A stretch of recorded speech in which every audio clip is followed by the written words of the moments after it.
I want to talk a little bit today about a topic that I think more people couldn't do with knowing about. It concerns differently abled individuals, more so than just general mental health, but it is very much mental health related as well, I think. So let's just dive into it. It's the spoon theory. Many of you have probably come across the spoon theory, but for those who haven't, I think it's worth talking about. So the concept is that every person has a certain amount of energy per day, and that is referred to as spoons. So every action takes a spoon. Getting changed is a spoon, maybe even 2 spoons. Brushing your teeth, that's spoons. Making yourself breakfast, that's more spoons. Going to work, that's spoons. Actually doing work while you're there, that's spoons. Making yourself some lunch to take to work, that's spoons. Going out and buying lunch, talking to people, that's spoons. Driving, that's spoons. Making yourself some tea, that's spoons. Putting on your pyjamas, that's spoons. So every task throughout the day requires a certain level of spoons, and certain tasks can be modulated and changed so that they either take more or less spoons. For example, making yourself some breakfast. You could have yourself a nice some toast and some eggs and maybe a bit of baked beans. Possibly you could fry yourself some mushrooms. It's a lot of spoons though. You could make yourself some porridge. That's much more straightforward, but it's still, you have to sit there and you've got to wait, make sure it doesn't get too hot, but you've got to stir it, and then you've got to think of something to put in it maybe. So that's still more spoons than potentially just making yourself a bit of toast or just having like a breakfast bar or something.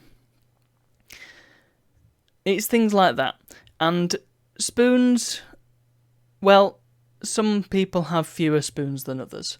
So a common phrase you'll come across in differently abled and neurodivergent circles is "don't have the spoons for this."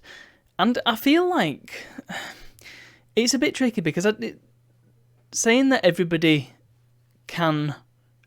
has spoons, it feels like it's somehow taking away from the actual struggles that differently abled and neurodivergent and so on and so forth people face, because we have significantly fewer spoons than abled individuals.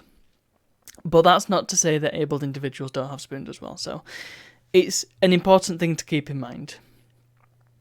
Don't overdo it. That's kind of the key message there. And don't get someone else to overdo it. If someone says they're not able to do something, trust them. And well, I know quite a lot about the spoon theory, and I understand it, and it makes sense. There's one I've come across recently called the fork theory, which is a little bit different. So spoons are things that you have, and which get used up over the course of the day. Forks are things that you don't have, but you accrue throughout the day.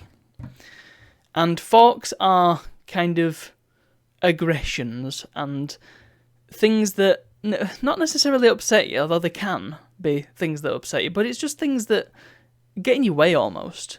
So things like, I don't know, you get cut up by somebody on the road, that could be a fork, or your manager decides to throw a random performance review at you. That could be quite a big fork, or maybe a few forks. I'm not 100% sure how it works. You could burn your food and it doesn't taste very nice. That's a big old fork. That it's stuff like that. So things that go on throughout the day, and they can really mess you up. So if you have too many forks or too few spoons, that kind of disables you. So important thing to keep in mind, and that is very much, these are all mental health related, because it's all down to your feeling and how you're feeling. I mean, it's physical as well, and if you've not got enough spoons, then that could be a physical thing, but it seems to me that it's more likely to be a mental health thing.